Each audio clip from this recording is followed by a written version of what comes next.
Ao desembarcar, logo veio dos sepulcros ao seu encontro um homem possesso de espírito imundo. O que é um espírito imundo? Espírito imundo é um anjo caído. Anjos foram criados por Deus antes dos homens, e a Bíblia nos dá a entrever, a Bíblia nos sugere que houve uma revolução ou uma rebelião desses anjos liderados por Satanás, que era um querubim poderoso, contra a autoridade de Deus. E eles então foram expulsos da presença de Deus, e eles se tornaram então nos demônios ou espíritos imundos, e o seu líder, Lúcifer, Satanás, também chamado de diabo. E a missão desses anjos, a missão desses espíritos imundos, é então destruir a criação de Deus e se levantar contra Deus. E uma das coisas que eles fazem, de acordo com a Bíblia, é se apoderar de pessoas. Eles entram em pessoas, tomam controle daquela pessoa, e nós vemos por esse relato que eles fazem isso com animais também. Apenas para registro, não há um único caso na Bíblia de um discípulo de Jesus ou de um cristão possuído por um espírito imundo. De acordo com a Bíblia, os cristãos podem ser tentados, oprimidos, perseguidos, podem ser até iludidos uma certa medida pelo diabo, mas nunca possuídos. Não há nenhum caso na Bíblia de um discípulo de Jesus ou de um membro de uma igreja cristã, verdadeiro crente, ser possuído por um demônio. Mas isso é uma coisa que acontece com aqueles que estão longe de Cristo e sem Deus. No caso, esse homem, a presença do espírito imundo nesse homem trouxe efeitos terríveis. Olha a leitura, olha o que é que Marcos nos diz aqui. Primeiro, que ele vivia nos sepulcros, ele não tinha casa, ninguém aguentava mais. Ele tinha família. Lá no final do episódio, Jesus diz: volta para a tua família. Ele tinha família, mas a família não aguentava viver com esse homem. Então ele vivia lá pelos sepulcros com o seu companheiro, não eram dois. Ele vivia nu, nos diz Lucas, no relato paralelo, de que ele vivia nu, correndo por aqueles lugares. Ninguém conseguia prendê-lo. Houve várias tentativas dos parentes, provavelmente dos amigos, das autoridades locais, de prender aquele homem, tal a sua violência. Mas o texto nos diz que ele era tão forte que ele quebrava as correntes, as cadeias eram feitas em pedaços e ninguém conseguia dominar aquele homem. O verso 5 nos diz que ele clamava dia e noite pelos montes e pelos sepulcros, gritando, sem dormir, noite e dia, vagando como um animal naquela região. O verso 5 diz também que ele se feria com pedras, ele causava danos para outras pessoas e ele também infligia danos a si próprio. Mateus nos diz no seu relato que ele era furioso e que impedia as pessoas de passarem por aquele local, ou seja, ele era o terror da vizinhança. Era o resultado da presença do espírito imundo na vida desse homem. Aqui é importante notar que nem toda possessão demoníaca produz esse tipo de efeito. Eu vou citar um caso aqui que é conhecido de todos. É o caso de Judas. Os evangelhos nos dizem, Lucas e João em particular, que na noite que Jesus foi traído, Satanás entrou em Judas. O próprio maioral dos demônios entrou em Judas. O resultado não foi isso aqui. Judas não caiu no chão.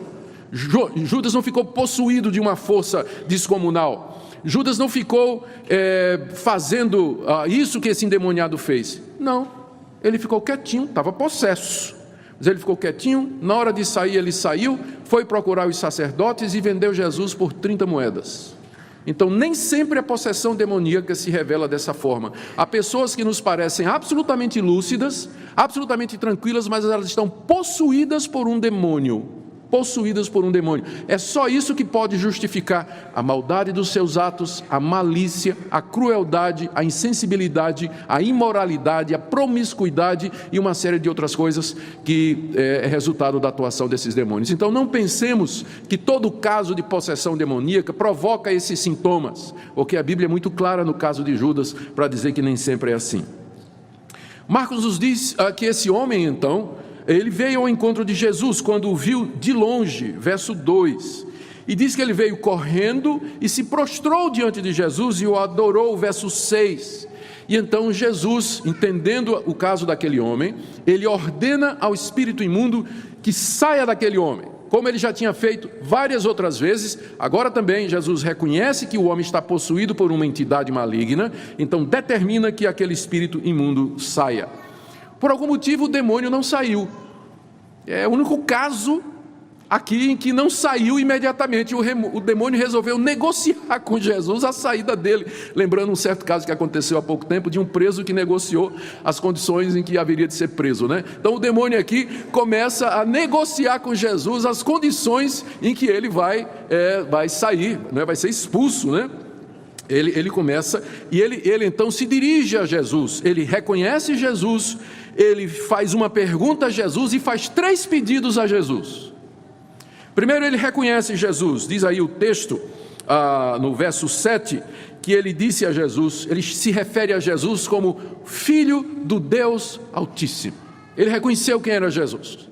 Os demônios sabiam quem era Jesus Cristo, enquanto que os homens tinham dúvidas e questionavam e não acreditavam e até eram hostis a Jesus, os demônios não tinham a menor dúvida, eles sabiam quem era Jesus Cristo, Jesus de Nazaré. Ele era o Cristo, ele era o Filho do Deus Altíssimo, do Todo-Poderoso, um dos títulos de Jesus que é usado em toda a Bíblia para descrever a majestade de Deus e o seu poder. Jesus era o Filho do Deus Altíssimo, o Todo-Poderoso, Criador dos céus e da terra. Os demônios conheceram isso, e eles tentaram usar esse conhecimento para ter uma vantagem sobre Jesus.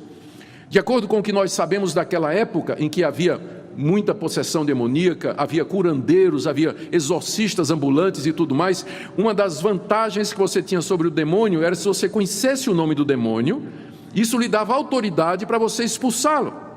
E aqui parece que os demônios estão querendo usar isso em cima de Jesus. A gente sabe quem você é, e disseram o nome dele. Então essa revelação da identidade de Jesus tinha como objetivo, quem sabe, ter alguma vantagem naquela negociação. A pergunta que eles fizeram a Jesus foi: o que é que o Senhor quer de nós? O que é que eu tenho contigo? O que é que eu tenho contigo? Isso significa, o que é que você quer de mim? O que é que você exige de mim? Nós não temos nada em comum, você é o Altíssimo, Filho do Deus vivo, e eu sou um espírito imundo. O que é que eu tenho contigo? São duas coisas completamente diferentes. E aí ele faz 3 pedidos. Primeiro, eu te conjuro por Deus, não me atormentes. O que é que ele estava fazendo na vida daquele homem, né? Ele tinha atormentado aquele homem a vida toda, e agora ele vira para Jesus e até jura por Deus. O diabo jura por Deus, não é? Eu te conjuro em nome de Deus, não me atormentes. A hipocrisia, o uso do nome de Deus. Por isso que Tiago, lá na sua carta, ele diz para os crentes a quem ele escreve: você crê que Deus é um só? Você faz bem, até os demônios creem e tremem. Então não tem nenhuma vantagem, e crer em Deus não coloca você em nenhuma vantagem sobre os demônios. Aliás, os demônios são até melhores, porque eles tremem. Eles temem diante de Deus o dia do juízo. Primeiro pedido então foi: não me atormentes. Que tipo de pedido é esse? Porque os demônios sabiam que Jesus, o Filho do Deus Altíssimo, seria o juiz de tudo e de todos no dia final, e que ele iria lançar no lago de fogo e enxofre o diabo e seus anjos juntamente com os ímpios. Então eles sabiam que Jesus ia fazer isso. Eles sabiam que o dia do tormento deles estava chegando, porque o atormentador dos demônios, Jesus, estava ali. Então ele pede: não me atormentes. Mateus diz que o pedido foi esse: vieste atormentar-nos antes do tempo. O dia do juízo final ainda não chegou, Jesus. É só lá que você vai nos atormentar, no lago de fogo e enxofre. Então, por que o Senhor está antecipando isso? Eles entenderam que a presença de Jesus ali significava que o dia do juízo chegou, e que eles iam ser lançados no lago de fogo e enxofre, no abismo, onde seriam atormentados dia e de noite. Esse foi o primeiro pedido: não me atormentes. O segundo pedido: não nos mandes sair para fora do país. É o que eles dizem aqui no verso 10: rogou-lhe encarecidamente que não mandasse para fora do país. O que é que isso significa?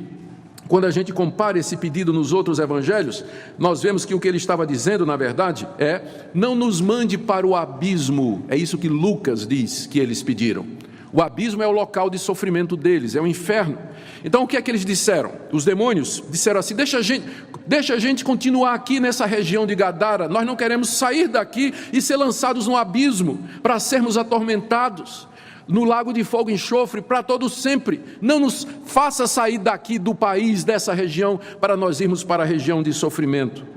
E terceiro pedido, eles deram uma alternativa para Jesus: em vez de o Senhor nos mandar para o abismo, para fora dessa região, está vendo aqueles porcos ali? Manda a gente para aqueles porcos, porque é melhor ir para o porco do que ir para o inferno. Foram os três pedidos que eles fizeram. E curioso é que Jesus atendeu, o que dá esperança para você, não é? Se Jesus atendeu o diabo, quanto mais seu pedido.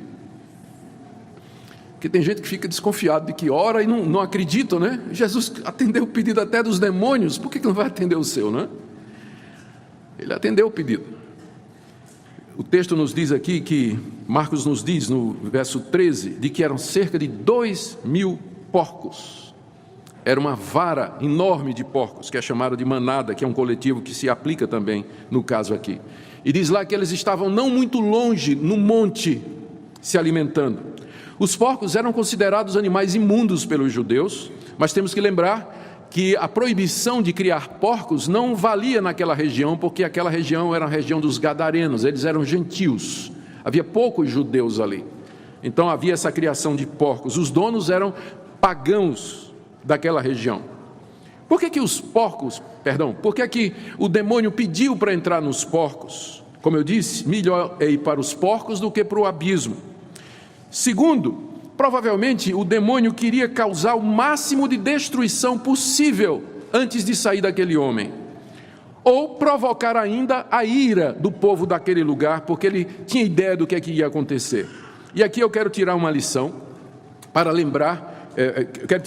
e fazer uma aplicação ao movimento de batalha espiritual, que fala que os demônios habitam em casas, em locais, o conceito de espírito territorial.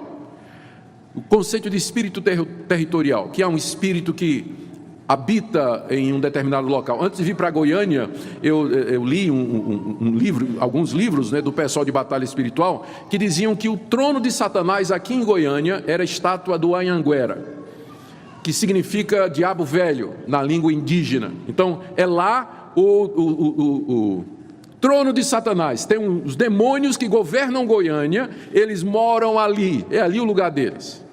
Então, né? A gente devia fazer alguma coisa então, né? Não sei o que é que devia fazer. Mas fizeram, né? O pessoal de batalha espiritual já cercou, já passou vigília, né? Fez marcha em redor do Anhanguera para expulsar os demônios de lá, mas pelo jeito não adiantou muita coisa não. Essa passagem é muito clara, porque ela demonstra que demônios não querem ficar em lugares físicos, eles querem habitar em pessoas, em seres vivos, quando não em homens, então em animais. E Jesus disse que quando o espírito imundo sai do homem, ele vaga por lugares ermos e não encontra descanso.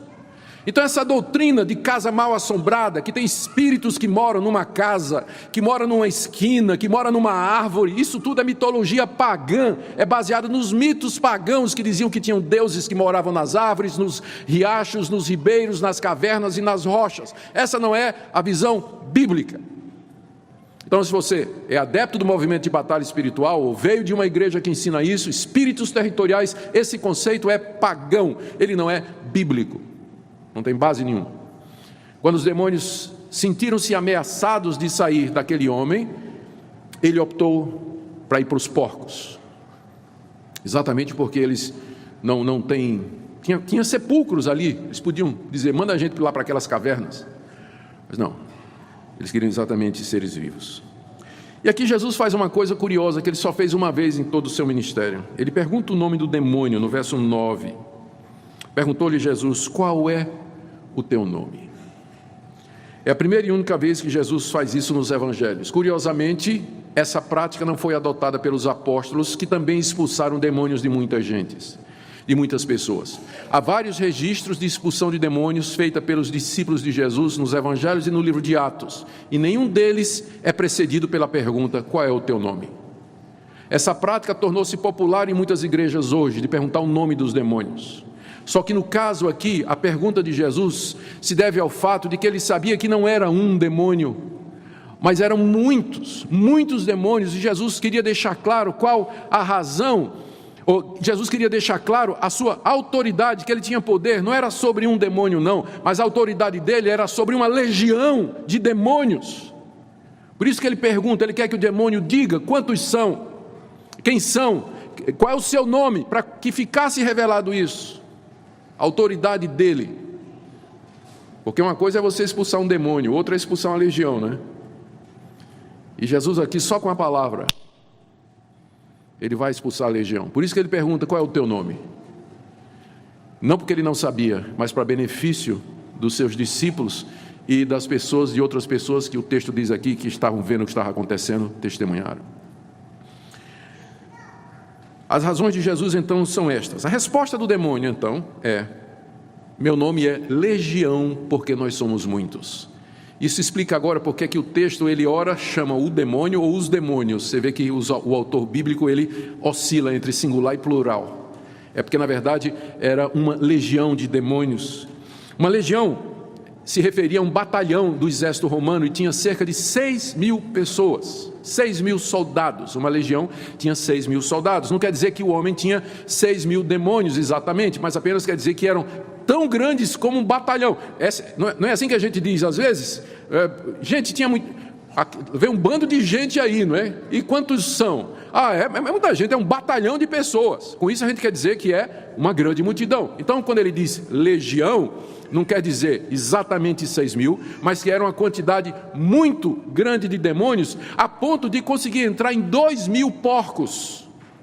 Era alguma coisa entre 2 e 6.000, se você quer um número, não é? Alguma coisa nesse número aí. Mas eram muitos demônios que haviam entrado ali. O que também nos ensina uma coisa. Aqui, os demônios agem como se fosse uma colmeia, não é? Eles estão juntos, estão unidos. Um fala por todos e todos falam por um. Isso aqui é bom para nos lembrar mais um outro erro do movimento de batalha espiritual, que fica dizendo que os demônios, eles têm atuações específicas. Um demônio da AIDS, um demônio da prostituição, um demônio do funcionalismo público. Tem sim, eles já falaram sobre isso. Lê o livro de Neuza Itioca.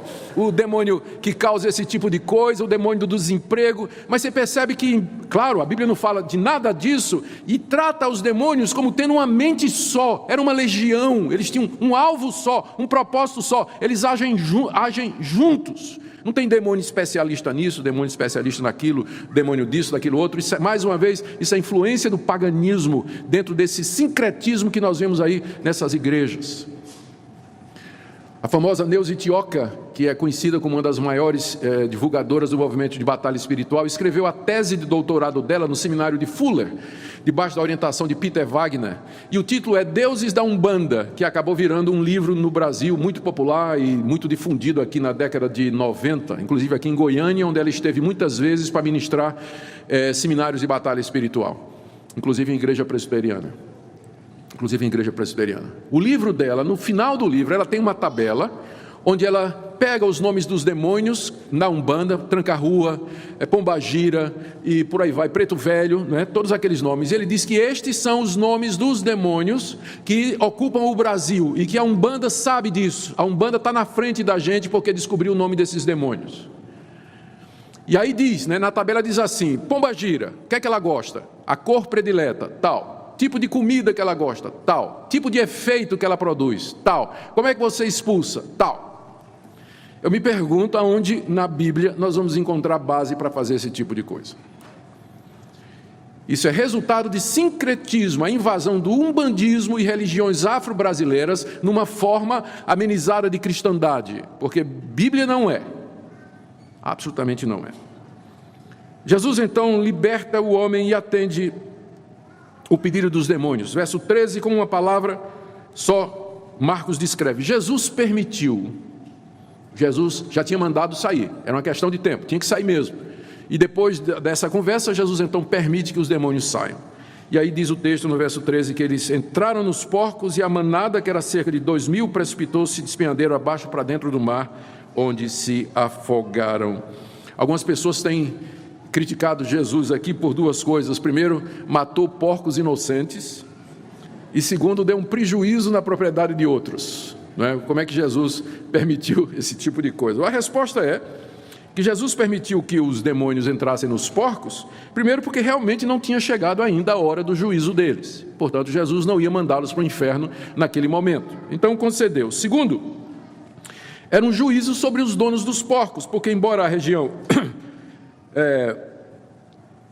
Era um juízo sobre os donos dos porcos, porque embora a região fosse uma região gentílica, o território ainda era considerado como território da Palestina, debaixo do domínio de Israel. E eles estariam, de alguma forma, fazendo um comércio ou fazendo um tipo de atividade ilícita, e Jesus então estaria trazendo juízo sobre eles. O resultado da ação de Jesus em libertar o Gerazeno e a perda dos porcos é relatado aqui por Marcos a partir do verso 14.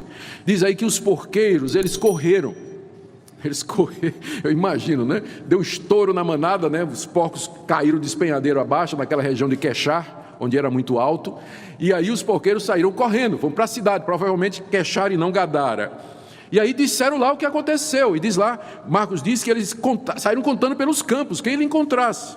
O resultado então é que todo o povo da cidade, esse detalhe quem dá é Mateus, todo o povo da cidade e da circunvizinhança, quem dá esse detalhe é Lucas, veio uma grande multidão ao encontro de Jesus. Já era final de tarde isso aqui. Lembre, tudo isso foi no mesmo dia que ele contou as parábolas. Pense num dia ocupado para Jesus, não é? Isso aqui era final do dia já. E eles chegam então para Jesus. O que é que o texto nos diz que aconteceu? Primeiro, no verso 15, eles viram o endemoniado perfeitamente curado. Ele está sentado aos pés de Jesus, ele está vestido, provavelmente uma roupa doada pelos discípulos, em perfeito juízo, lúcido, em paz, e o resultado é, eles temeram. Verso 15, indo ter com Jesus, viram o endemoniado que tivera a legião, assentado, vestido em perfeito juízo, e temeram. E aí os porqueiros vieram e contaram, verso 16, o que acontecera ao endemoniado e acerca dos porcos. Esse endemoniado era conhecido de toda a região, era temido por todos, e agora ele estava ali aos pés de Jesus, domesticado, coisa que ninguém tinha conseguido antes, tranquilo, em perfeito juízo, vestido, ouvindo as palavras de Jesus Cristo. Os homens temeram, eles ficaram com medo. E aí então, diz aí o verso 17, eles todos começaram a pedir a Jesus para ir embora, eles estavam com medo, provavelmente os donos dos porcos estavam protestando pelo prejuízo que tiveram, tinham medo de que Jesus ia trazer mais prejuízo, eles não estavam alegres pela libertação do homem, estavam muito mais preocupados com a perda material do que com a sua vida, e Jesus então atende ao pedido deles. Quando o movimento de batalha espiritual começou, eles disseram o seguinte, falando em mapeamento espiritual, eles disseram que para você evangelizar uma região, você primeiro tem que descobrir o trono de Satanás. Qual é a sede dos demônios daquela região? Quais são os demônios territoriais? Porque se você não fizer isso, a sua evangelização não vai dar em nada, porque os demônios cegam as pessoas. Os demônios impedem as pessoas de crer no evangelho. Então você primeiro tem que quebrar o poder de Satanás, você tem que amarrar Satanás para então você poder evangelizar aquela região. E aí eles contaram uma experiência que aconteceu na Argentina, nos arredores de Buenos Aires, debaixo da orientação de um evangelista muito conhecido, que é Carlos Anacondia, é o nome dele. A equipe de Carlos Anacondia chegou num bairro de Buenos Aires, onde durante anos ninguém conseguia plantar uma igreja. Houve várias tentativas, mas ninguém conseguia. Então eles descobriram um terreiro de macumba, onde tinha uma bruxa, que era a líder espiritual daquela região. Então eles oraram, jejuaram e confrontaram a bruxa e expeliram dela centenas de demônios. E depois então que fizeram isso, toda aquela região se converteu a Jesus Cristo. E eles plantaram igrejas lá como nunca plantaram antes. E aí fizeram a regra: para você plantar uma igreja numa região, você tem que primeiro quebrar o poder de Satanás. Você tem que descobrir qual é o trono de Satanás, você tem que amarrar o príncipe dos demônios, você tem que libertar e expulsar os demônios dos bruxos que estão ali, e depois, com certeza, aquela região toda vai se converter a Jesus Cristo. Eu creio que essa passagem aqui demonstra o contrário. Jesus quebrou o poder de Satanás sobre aquela região. Jesus expulsou a legião. Quantos se converteram? Só um endemoniado. O povo todo mandou Jesus embora. O povo todo mandou Jesus embora, provando de que esse caso que aconteceu na Argentina, ele não pode ser usado como paradigma. Aliás, experiência não estabelece doutrina. O que estabelece doutrina é a palavra de Deus, porque se for experiência, eu também posso citar casos e mais casos em que esse pessoal de batalha espiritual amarrou demônio, derrubou estátua, descobriu o trono de Satanás e não plantaram igreja nenhuma em lugar nenhum. Então eu fico com a Bíblia. O fato de que demônios são expulsos de uma região não quer dizer que aquela região toda ficou livre para receber o Evangelho e se converter. A prova é que os gadarenos mandaram Jesus embora. Eles não queriam Jesus mais com eles. E Jesus atendeu. Jesus disse para eles: seja feita a tua vontade. É isso que vocês querem? E Jesus entra no barco para atravessar para o outro lado e vem então endemoniado, ex-endemoniado, e diz: por favor, eu não quero ficar com essa gente aqui, né? Me leva para o outro lado, eu quero ficar contigo, E Jesus disse: não. É interessante, Jesus atendeu o pedido dos demônios, mas não atendeu o do crente, né? Disse: não, você não vai comigo, você vai ficar aqui e você vai anunciar à sua família e a todo esse povo o que Deus fez por você e como Ele teve misericórdia de você. E diz o texto, o último verso, verso 20, que ele saiu, verso 20, e começou a proclamar em Decápolis, que era aquela região, tudo o que Jesus lhe fizera, e todos se admiravam. O que é que essa passagem nos ensina? E eu caminho para uma conclusão. Primeiro, eu não tenho dúvida de que esse texto nos ensina que os demônios continuam atuando em nossos dias. Isso aqui não é uma história de um evento passado que não se repete mais. Os demônios são reais e eles continuam atuando nas pessoas em nossos dias, tentando as pessoas ao pecado, iludindo-as com falsas religiões, oprimindo-as com pensamentos e emoções, possuindo-as, controlando suas mentes e corpos e destruindo o que puderem na vida dessas pessoas. Nós não podemos, por conta do exagero das igrejas neopentecostais, irmos para outro extremo e fazermos de conta que relatos como esse não estão na Bíblia. Os demônios são reais, possessão demoníaca é real, opressão é real, tentação e ilusão do diabo, isso é verdadeiro. O que acontece aqui, a segunda coisa que eu queria dizer, é que na grande maioria das vezes os demônios atuam de maneira sutil, invisível, oculta, escondendo a sua identidade. Eles não querem ser vistos, por isso que Jesus disse: qual é o teu nome? Mostra quem você é aí. Eles se escondem, são sutis, eles não querem aparecer como demônios, eles usam pessoas, usam ideias, eles têm instrumentos, mas eles não querem aparecer. Raramente acontece casos como esse aqui.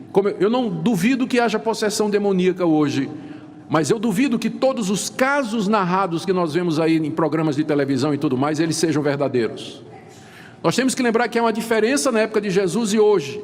Na época de Jesus ele estava encarnado, o Filho de Deus havia tomado forma humana. A possessão demoníaca era o contra-ataque do diabo, também se apossando de pessoas para vir contra Jesus. Uma vez que Jesus não está mais encarnado entre nós, não faz sentido, tanto como fazia naquela época. Então eu creio em possessão demoníaca hoje, mas eu não creio que é tanto como se diz aí, e que o efeito pode ser parecido com esse. Eu creio também que expulsar demônios é alguma coisa que nós podemos fazer em nome de Jesus. Alguns perguntam: por que não tem manifestação de demônio na igreja presbiteriana? Porque a gente não dá o microfone para o diabo. O diabo aqui não fala não. Em outras igrejas ele usa o microfone, não usa? Diz o nome dele, o que é que ele está fazendo ali, quais são os planos e tudo. Aqui ele não tem microfone. Já orientei os diáconos, não dá microfone para o diabo.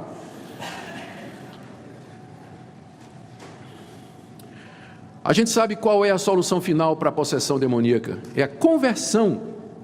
Não adianta você expelir os demônios de uma pessoa, e nós podemos expelir sim, se aquela pessoa não se converter. No início do meu ministério, quando eu era pastor na região de Olinda, lá em Pernambuco, eu e a Minca morávamos numa casa que nós estávamos plantando uma igreja lá no meio de viciados, de drogados, e a nossa casa, a sala era onde funcionava a pequena congregação. Muitos viciados, muitos drogados vinham ali. Uma noite, estávamos dormindo, batem na porta, e eram 4 jovens da congregação segurando uma menina de uns 16 anos. Eles mal conseguiam segurar a menina. Magrinha, e quase não conseguiam segurar. Disse: o que é que está acontecendo aqui? Eram 4 jovens da igreja. Eles disseram: pastor, a gente estava lá no Alto da Sé, né? É um lugar, um point dos jovens lá, e de repente essa menina começou a quebrar tudo lá, pastor. Ela ficou possessa, começou a quebrar, ninguém segurava. Aí então nós conseguimos dominá-la e trouxemos aqui para o senhor resolver. Isso era mais de meia-noite. E, de fato, eram 4 rapazes para segurar a menina. Eu disse, traz ela aqui no meu escritório.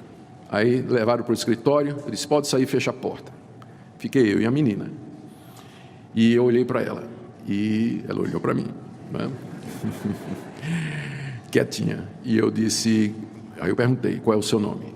Ela disse, meu nome é Satanás. Eu digo, eu não acredito que seja, mas você vai sair agora, em nome de Jesus. Aí a menina desfaleceu, caiu na hora. Acordou, disse, o que é que eu estou fazendo aqui? Quem é o senhor? O que é que eu estou fazendo aqui? Descobrimos que ela era filha de um casal que tinha um terreiro de macumba na casa dela. E que ela cresceu ali naquele ambiente. E eu expliquei para ela, você foi liberta de um espírito imundo agora. Mas se você não se converter a Jesus Cristo, isso vai acontecer vez após outra na sua vida. Você tem que se arrepender dos seus pecados e crer no Senhor Jesus Cristo. Ah, pastor, sim, eu sei, eu entendo isso, eu já conheço o Evangelho, muito obrigado, eu vou sim, domingo que vem eu venho na igreja. Nunca voltou. E depois eu soube pelos rapazes que ela teve casos e casos e continuou fazendo isso o resto da vida. Ou pelo menos o tempo que eu passei lá em Olinda. Então eu sei que não adianta, expulsar demônios a gente expulsa, em nome de Jesus. Mas se a pessoa não se converter, é o que Jesus disse, sai um espírito, e ele vendo que a casa está desocupada e vazia, volta e traz 7 piores do que ele. Por isso que nós não damos ênfase à questão da expulsão de demônios em nossa igreja, não temos culto de libertação de demônios, se aparecer vai sair em nome de Jesus, mas a nossa ênfase é no remédio final e último, pregação do Evangelho, para que a pessoa se arrependa, mude de vida, e aí ela vai ser habitada não por um espírito imundo, mas pelo Espírito Santo de Deus, e aí ela vai estar livre desse poder maligno.